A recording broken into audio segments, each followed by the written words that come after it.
This is the Unstarving Musician podcast. I'm your host, Robonzo.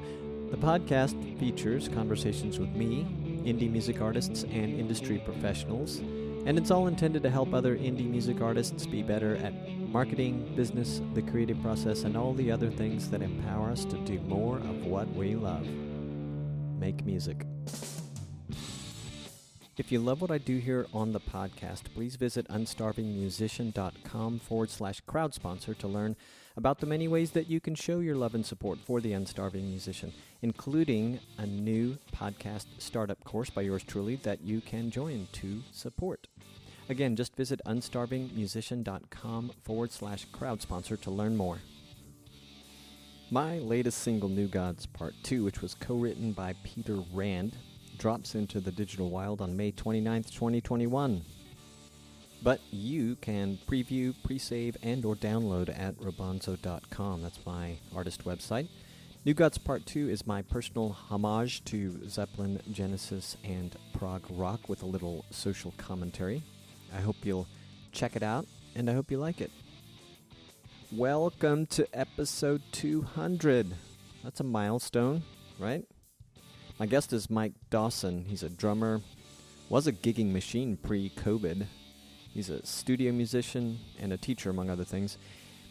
He's the former managing editor at Modern Drummer magazine, now chief creative officer at Drum Factory Direct, which, as the name might imply, is all about drum gear, including just about every tiny part imaginable. He's also the former host of the Modern Drummer podcast with Mike and Mike. It was a really popular podcast for drummers, maybe people who don't even play. I don't know. It was just a great podcast, super informative, couple of great hosts.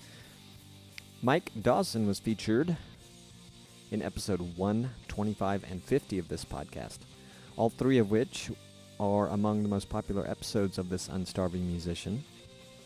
So I brought him back for 200. And in this conversation, Mike and I catch up on all the changes in his life and career, including his increased involvement with the visual aspects of his new work gig in music and drums. We also talk about recording. He was a big help in my getting started with recording at home. He details his new gig at Drum Factory Direct, the future of upcoming events as they affect his world, a new podcast he has in the works, My Drum Kit. We talk about that too, which has taken a climate beating here in Panama between extreme humidity, salt air, and a little bit of neglect on my part. And we talk about his new home base of Pittsburgh and reprioritizing life as the stinking pandemic has enabled many of us to do, reprioritizing our lives. We also laugh a lot. That happens quite a bit here on the Unstarving Musician, laughing. All right, so without further ado, here's my conversation with Mike Dawson. Start video and unmute. What's up? How are you, man? I'm good. How are you? Doing all right. It's been a long time. It has been, right? Yep. Gosh. Maybe 100 episodes. How long is that? I don't know. I gotta look and see. Where are you at today? I'm in Pittsburgh. I moved. You did? Mm-hmm. How come? We wanted to get out of New Jersey. Sold our house. Found somewhere cheaper. Oh wow. Was that kind of pandemic related? I mean, yeah. My wife was working in the Bronx and she went remote 100%. Okay. So we were like, why are we staying here? Let's look somewhere a little bit cheaper. We looked at Pennsylvania, and then we found, this cool place in Pittsburgh. So here we are. Cool. Are you, I know of another cool company there. Not that you are kind of a company, aren't you? But Duolingo, based in Pittsburgh. Is it really? Yeah. I use that app. Yeah, it's great. What language? I didn't know that. I mean, I've been flirting with Spanish since I was about 14, but nothing's sticking. I mean, I was playing in a band for like 3 years with primarily Spanish-speaking band members. Wow. Cool. And every show I would go to would be like, I can't understand anything you guys are talking about. So I had to freshen up a little bit, but yeah, it's It's not sticking, but I keep trying. Yeah, you have to be around people that are just, going to force you to speak it and you have a reason Yeah. to talk it. Before we moved here, I would practice in Mexican restaurants in California and just Mm, practice on them nonstop as much as I could, but nothing. I didn't really speak Spanish before we moved to Panama, but nothing worked like just kind of being immersed in it. yeah. Yeah. You've had a lot of changes going on. It looks like I sort of kind of saw some, and then this morning I'm looking at your Instagram, which looks Hmm. great as always, by the way. And Thank so you. it looks like you've had a few changes. I didn't even know about the move, but tell me what else is going on professionally, musically, and everything else. Wow. Where do you want to begin? I missed a lot. It's funny. One day I looked at the podcast and like, okay, I missed a few episodes. I don't know what happened. And then Yeah. I saw very recently the creative officer thing with, Hmm. forgive me, I'm blanking on the name here. Yep. Drum Factory Drum Direct. Drum Drum Factory Direct.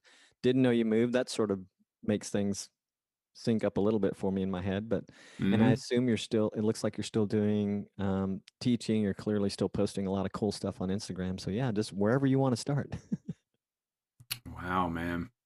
Yeah, still teaching. So teaching college drum set lessons Wow. during a pandemic, interesting experience. So it's been a pretty tough year to keep everyone motivated. But yes, I teach drum set faculty at UArts in Philadelphia, which when I lived in New Jersey, I would commute down and teach in person. But this past year, everything's been online. So then we were able to move and I was able to keep teaching. So next semester, that's all going to be restructured a bit. But Hmm. yeah, so doing that, I stepped away from the daily work at Modern Drummer so I could focus on a new opportunity, which is with Drum Factory Direct. They're here in Pittsburgh. Ah, So nice. they brought me in to build up their media. So I'm doing a lot of photography, rewriting all the website content, new website launching this summer, tons of video demos and all that kind of stuff. So I get to play around with drum gear all day. That's kind of the gig. Currently, it's photography. I'm like crash course in photography, product photography, Okay. um, and I've learned that the hardest thing on earth to photograph is a small chrome tube lug. I bet. Yeah, it's like trying to take a photograph of water. Like, how do you do this? Wow. Have you, I guess you probably met some product photographers during this journey to try and seek out some tips for weird little things. Yeah, I have. I mean, and they all kind of say the same thing. Good luck. Um, I've started subscribing to some online courses of photography, and they do product photography. They're like, "Oh, this is really hard to photograph. It's a shiny can, but it's not that hard because it's a black can or something, so you can hide all the reflections. But if you try to take a shot of a round tube lug and it's chrome, no one has any solutions for that. So we're actually like brainstorming things to build like an acrylic cylinder that we can totally surround the products with and then put the camera in a small hole because it's insane. It picks up 360-degree reflections. Oh, wow. So no matter what, it just looks bad. It just looks bad. And you don't want to over Photoshop it because then it starts to look fake. Yeah, anyway, so that's my full-time gig now is working with them. Super cool. Totally unexpected, but kind of falls right into my wheelhouse of a lot of, we're going to be launching a bunch of stuff, a lot of video, new podcast and development. So all Cool. kinds of stuff it's right in my obsession, which is drums and sound and visual art. So it's been fun. And moving Yeah. to Pittsburgh is a whole interesting, I mean, it's cool.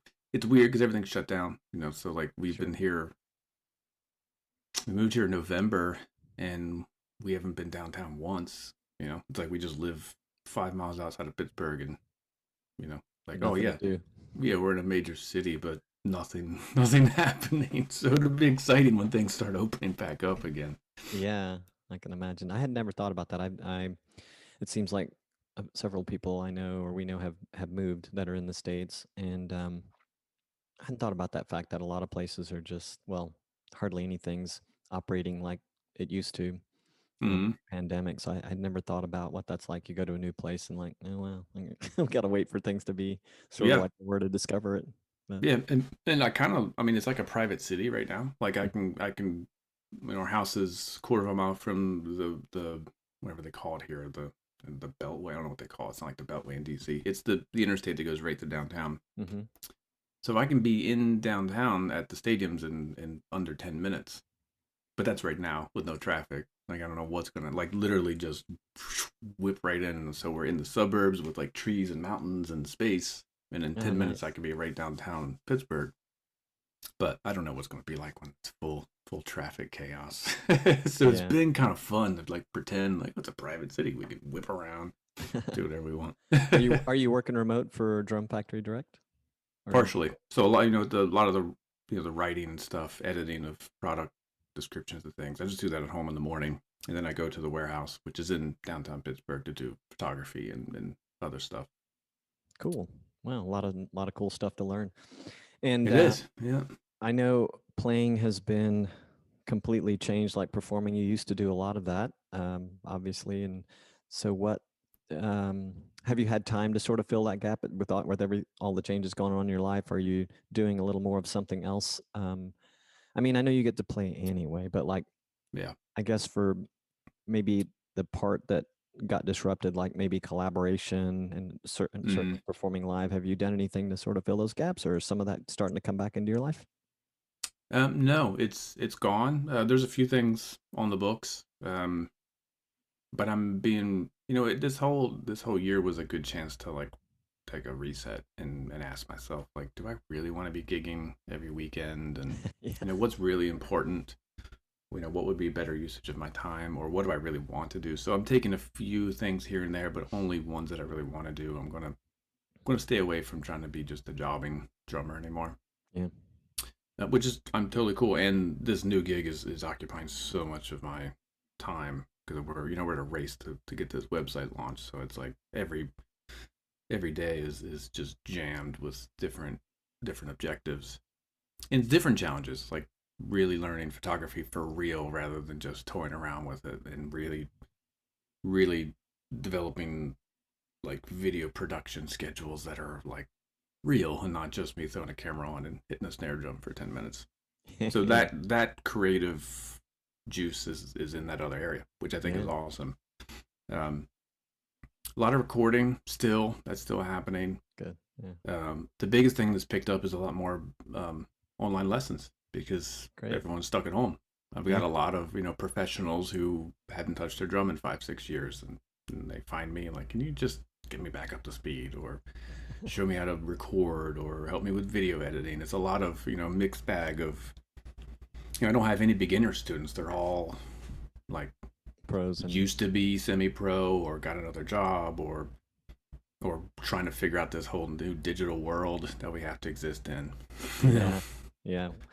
Yeah. I mean, kind of where I was at when we first met, and I finally got some recording going, but the whole visual aspect of it is, I've not even really scraped the surface. So I'm guessing that for you, the visual aspect of what you do, because of the new job and all the stuff you've been immersed in trying to learn and improve, has really upped your game for your personal work as well, for the stuff that you do on social media, right? Because I was looking at some today and I'm like, that looks really interesting. When I think back, now I always enjoyed your videos, playing snippets and stuff, but I looked at a few of the more recent ones. That's pretty cool. So is it changing the way you do stuff? Yeah, kind of.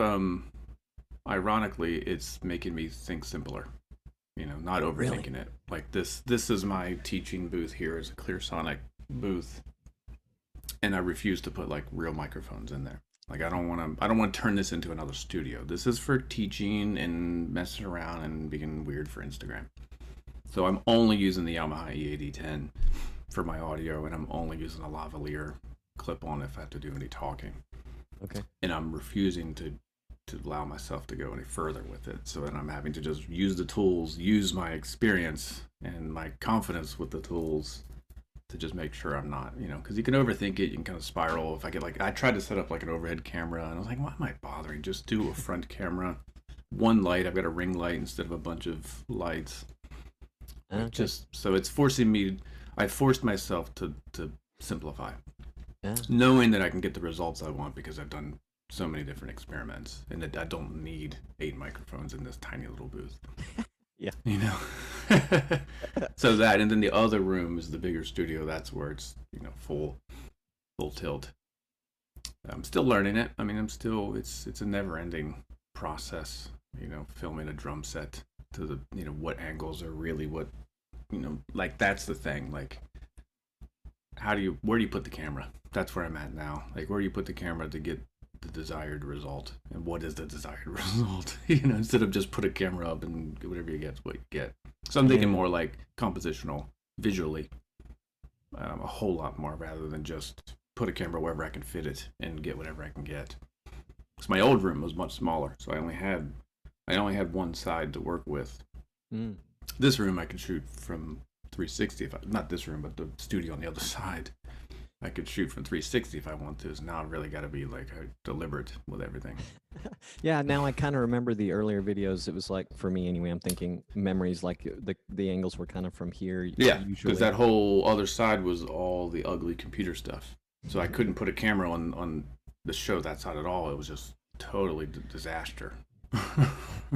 Wow, well, that's nice. That's very So nice. now I've got it set up a little cleaner. My rack is much cleaner. I've got drums stacked in the room, kind of make it a little bit more. Because the old room, it was just, I barely had space to fit anything. So every nook and cranny, there was a wire or something, or a drum or whatever.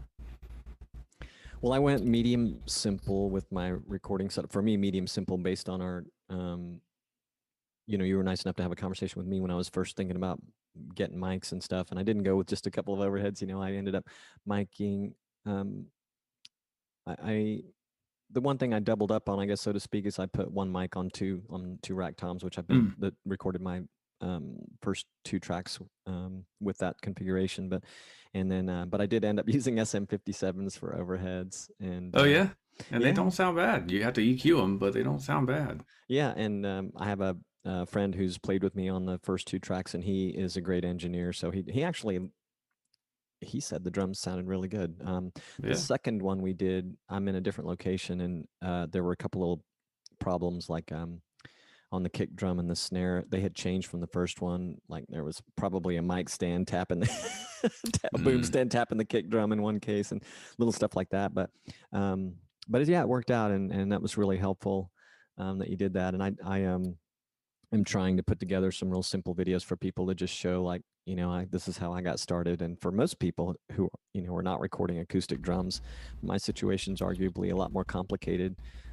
But just talking about, you don't have to break the bank, and all this stuff is really simple. I don't even have a high-end kit, and listen to what we did. So that's great. Yeah, I mean, a handful of SM57s, you can get in a lot of trouble.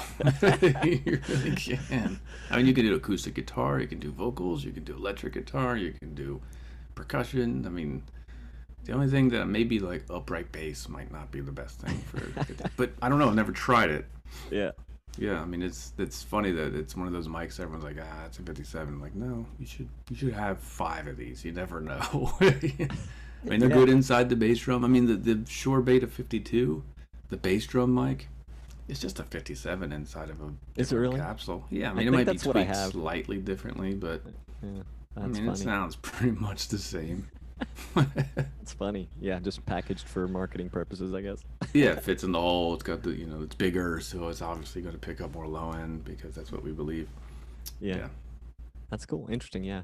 But I clearly have some opportunities for upgrades, but I've had a lot of fun. My biggest challenge has always been the space in which I'm recording.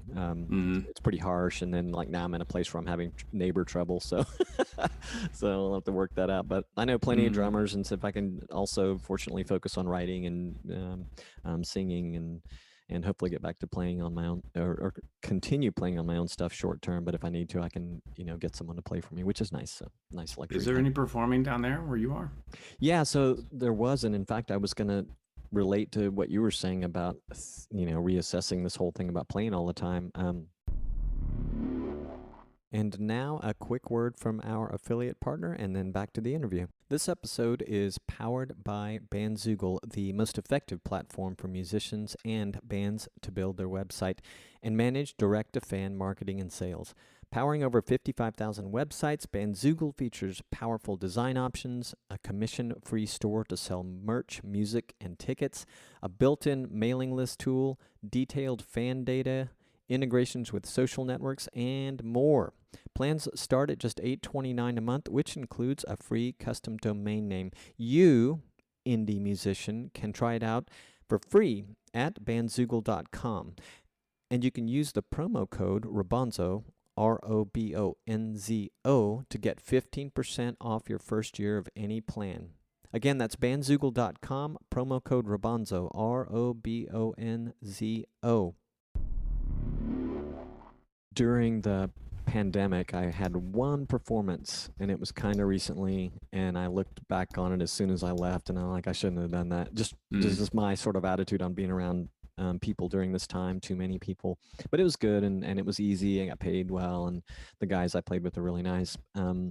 But I was asked again by the same guys, and it was a nice little opportunity for a private thing. But I just realized I've been doing like these sort of cover gigs mostly, cover music gigs for years, and I just am having a lot more fun writing music and thinking about things. And I think I said, I'm not inspired to do that right now. Maybe I will again, but yeah, I just don't want to do it so much. And I've always gone back and forth with the whole lugging a drum set around, for these types of gigs. Some of them are very nice, and some of them are just a ton of work, So, yeah. But yes, right now there's no performing though.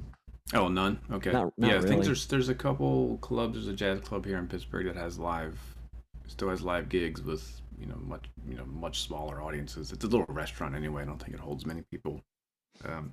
But yeah, I haven't even thought about going to a show. Like that's not even. And I've got some events coming up. I'm like, I might have to cancel that one. I don't know if I want to go to that. I have one as well, but yours looks pretty exciting. If this is current, I saw that you have a Music City drum show in August. Is that like for this upcoming, or is that an old one? Yeah, so that was originally scheduled last August, and it obviously got canceled or postponed. So they're trying to bring it back this August. That's the one where I'm thinking, maybe I should sub this out to a Nashville drummer who's already there. Like I'm not vaccinated, and I'm way low on the list to get vaccinated. Yeah. So I don't think August I'll have my shot or shots. How old are you, Mike? 42. 42. And you're low on the list. I guess it's like everyone 50 and up that they're, and if you're essential, whatever, medical and all that stuff. Yeah, I don't have any qualifications that would bump me up. And Pennsylvania is really slow. We're still in like the very first tier, 1A or whatever they're calling it. So yeah, I don't predict that I'm going to have a vaccine by then. So I don't know. It's a bummer, and I haven't even talked to them about it yet. But I kind of would rather just say, hey, get someone local who doesn't have to get on an airplane to do this, and I'll give them your because they paid me like a deposit last year. Oh wow. So I'll give you your money back, and I think it might be better. I'm not sure because there's also risk of this thing flaring back up, and the last thing I want is to get sick after a year and a half of avoiding it. Yeah. So what happens at those shows normally? I'm not familiar with it. This is a new show. I think they've only had one. So it's like it's a big exhibit hall where they're renting out booths for companies that bring their stuff and I guess sell their stuff there, and then each day has 2 or 3 performances. And you were going to perform, right? Yeah, I was supposed to be the opening one and sort of like MC the day. Oh, nice. Which it would be a high exposure gig. Yeah, it was. 2019. It was my goal to do a lot of drum events. That was, this was one of them. I did PASIC. I did went to London and did a thing over there at Tallyard. So I was like, checking off all the boxes, and this was going to be another big one. Wow. But again, I'm like reevaluating. Like, do I want to do drum events where I'm surrounded by a bunch of people I don't know? I don't know. And by nature, they got to get kind of close to you. Yeah. Well, if you do, I guess the thing to avoid would be like the happy hour things because people want to get a little bit closer. Yeah, the hang, and also, it's so it's so politically divided here. I don't know what's in Nashville. I mean, Nashville was kind of open, I think. I don't want to, and I don't want to be the guy who's, like a jerk. Like, hey, I'm gonna wear a mask and then be the only one in the convention. I just don't know. I don't want to create any sort of oddness. So back to the podcast. When Yep. did the format change? When did you and Mike stop doing it? Um, Gosh, I don't even know. This whole year has been like one never-ending day. Um, so I Was it don't this? Was it? It was last year, right? It was last year. I would assume. I don't even know when we officially had our last episode. I'm sure iTunes will tell you, but yeah, 250. So we got to like summertime, I think, last year, and just with COVID and our work schedules, I was working remote, and then all of a sudden my wife was working remote, and Mike was dealing with things with his business for getting it pivoting to a certain direction with like he was doing because he had to cancel all of his drum camps. Oh, So right. he was I was thinking to experimenting. myself, I was thinking his business was built for this, but I forgot about the drum camps. Yeah, I mean, from March until October, he had drum camps every week, um, and they were all booked solid. So he had to cancel all those, and then he was experimenting with like digital camps. So just our life just got really kind of intense, and every week we would be less prepared. And it was like, we need to take a break from this thing. Like, I've got to get my stuff together. I'm trying to figure out how to do my full-time job from home now. I had a sick dog. It was like all these things that were happening. And then we were like, we said originally that if we made it to 250, we would quit. So we got to like 246, I think. And Mike was like, I think I need to stop. And I'm like, all right, well, let's do 4 highlight shows and just call it quits. And that's what we did. So we just ended at 250. There was no Fanfare. Yeah, and we probably should have did like a farewell, but we didn't want to do that because the Modern Drummer team wanted to just start a new show and just have it keep going. So we didn't want to be like, this show's over, goodbye, and then Sure. So we just kind of let it fade into the new format, and I'm not really involved in it anymore. So yeah, we just did that. It was 250. There's no issues with me and Mike. We're still good friends. We still text once every couple weeks or so and joke about, hey, let's catch up, and we never do. Typical drummer friend thing. But yeah, so that's where that is. And then I've got a new show in development now, hopefully launching by the time this airs. There might be a few episodes already out for the new show. What's the premise of it? This is for Drum Factory Direct. So the premise is just gear talk, deep dive on all the nerdy nuts and bolts of gear that I'm curious about and I've never really experimented with, like getting all the different types of drum hoops onto one snare drum and really analyzing what they do, what they sound like, what do they feel like, what's the benefits of each one. Wow. And every detail of that, lugs, drum head comparisons, sticks, I mean the whole gamut. So Drum Factory Direct has a warehouse full of stuff, like 7,000 little bits and pieces of drum sets. So, and it's every company and also our own in-house brand. So that's the premise, is just go through the warehouse and just pick out a stack of stuff and let's talk about it. Yeah, cool. And there's probably a nerdy niche army of people that want to listen to that. Yeah, that's what I'm hoping. I mean, if I get a couple thousand people who are just into drum nerd stuff, then we're good to go. Probably so. And I would think too that, there's you have some fans from the last podcast. So I think that'll definitely help a little bit. And you and Mike clearly learned a lot about the whole business of making those things findable. And now you've got some new resources with some new ideas too. So are you going to be the one and only host? Will it be co-hosted, or are you going to do any interview stuff? It's going to be well, I have like the grand idea, which I'm not going to disclose yet because it'll require the pandemic being over. But to get started, I'm going to just call some of my expert buddies, like that are drum builders. So why should I talk about what a bearing edge is? Let me call my friends who make world-class instruments. So there won't be any guest hosts consistently. It'll just be special, appearances by. That's kind of what I'm thinking. Special appearances with, the 20 or 30 drum builders I've become good friends with over the years. That sounds good. And you probably have a great base of experience and knowledge, even if you wanted to do some completely on your own, which maybe you're planning to do, that you can just do an episode. Nobody else comes in, you can talk about some really interesting stuff. Yeah, and then also the owner, Drum Factory Direct, has been making drums since the late '80s. So Ah. when in doubt, he's hesitant, but when in doubt, I'm just gonna call him in. He's like, I'd rather not be involved, but maybe once in a while. All right. Maybe like he'll certain find things. I mean, there's so many things that he's learned selling drum parts that you never would think about. How do you measure the holes in your drum shells to get the right lugs? Yeah. Do you measure from the bottom of the hole to the to the top of the hole, or do you measure from end to end, or you measure from the center? Little things that Sure. he's had to deal with over the years of people ordering the wrong part. Yeah. So we have to address that. Like you measure from the center of the hole to the center of the other hole, and that's your distance.